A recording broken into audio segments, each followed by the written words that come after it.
يا صباح الخير، يا صباح السعادة والسكر الزيادة. ازيكم يا حبايب قلبي؟ يا رب تكونوا بخير. لو أول مرة تشوفيني، دي قناتي، قناة الأكل حكايات. أتمنى تشتركي في القناة وتفعلي الجرس عشان يوصلك كل جديد. طبعا أول حاجة بشكر كل اللي دخل عندي في القناة وبقول له نورتنا وكترتنا، وإن شاء الله هتبقى ضمن عيلتنا الصغيرة اللي إن شاء الله هتكبر بيكم ومعاكم. النهاردة معانا فيديو جديد ويوم جديد. النهاردة هنعمل ايه؟ النهاردة هنخزن البرتقال. طبعا الايام دي البرتقال مال السوق وسعر حلو مش غالي، فيا ريت نجيب شويه كده نخزنهم، عشان طبعا احنا بنحب العصاير في الصيف وبنحب نشرب على طول عصاير، وولادنا كل شويه خصوصا في الصيف عايزين عصير عايزين عصير. فاحنا هنجيب الايام دي كميه حلوه، هنخزنها وهنشيلها في الفريزر.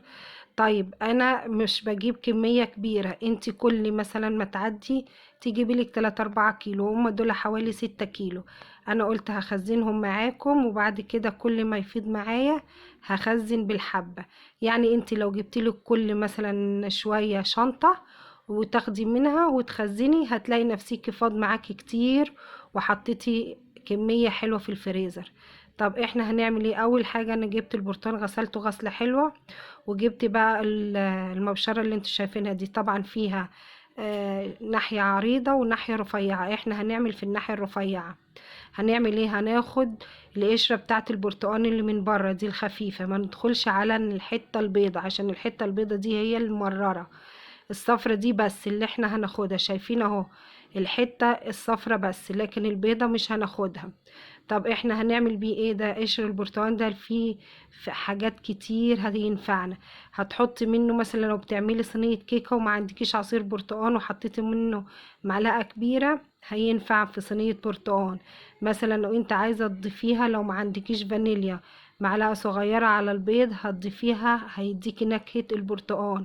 في حاجات كتير. هتعملي كيكة البرتقال، هتضيفي معلقة في الصينية هيديك النكهة مع الكيكة، هتبقى طعمها حلو. يعني ليه حاجات كتير، فوائد كتير هتنفعك. بس هنيجي بقى ايه؟ هنكمل كله وهننضفه وهنبشر اللي احنا ايه، اللي الكمية اللي احنا عايزينها من ايه، من قشر البرتقال. هنيجي بقى نقشر البرتقال اللي احنا هنخزنه. اقول لكم على طريقة حلوة سهلة تقشريها. تمسكي بالسكينة كده، هتعلمي على البرتقانة شرايح شرايح كأنها فصوص، وهتقشريها معاكي، بتبقى سهلة وبسيطة. شايفين اهو تتقشر عادي. وبكده هتقشري الكمية اللي انت عايزاها في منتهى السهولة، ومش هتاخد معاكي اي وقت. بس اهم حاجة تشيلي ايه؟ الحتة البيضة، عشان الحتة البيضة دي هي اللي مررة في البرتقال، عشان ما تديكيش مرارة في البرتقال. هننضفها كده كويس وهنعمل كل الكمية اللي احنا عايزينها. مش هتاخد معاكي يعني ربع ساعة. اي حتة بيضة فيها هنشيلها، القشرة البيضة هنشيلها عشان خاطر ما تبقاش ممررة وتديكي لون فاتح في عصير البرتقال. طبعا انا ما بخزنش معاه جزر، الجزر ده بيبقى لوحده، يعني بخزنه في مرة تاني، او يكون طازة في التلاجة. يعني مش شرط لازم اخزن البرتقال معاه جزر، ممكن احتاج البرتقال لوحده، ممكن اعمل معاه جزر. فانا مش شرط ان لازم يكون معاه جزر، انا بخزن البرتقال لوحده والجزر لوحده. هاجي اعمل التخزين على طريقتين. دي اول طريقة انا بعصره بالعصارة العادية. شايفين العصارة دي عندي من زمان، لها كتير. يعني في ناس يمكن عندها العصارة دي من زمان، وفي ناس عندها طبعا عصارة بالكهرباء، في ناس يعني زي ما انت ايه العصارة اللي عندك اعصري بيها البرتقال زي ما تحبي. وفي دلوقتي اللي هي في الخلاط. ايوه في الخلاط. وفي اللي هي بالكهرباء لوحديها. يعني عصرت البرتقال دي زي ما تكون عندك. انا هعصر كمية لوحديها عصير، محتاجاها في صينية كيكة، محتاجاها كده اطلعها واشربها كده من غير اي حاجة في كوباية، احط عليها سكر او ما احطش براحتي يعني. ده عصير لوحده اهو، شايفين؟ ده لوحده من غير اي حاجة، عصرته وحطيته.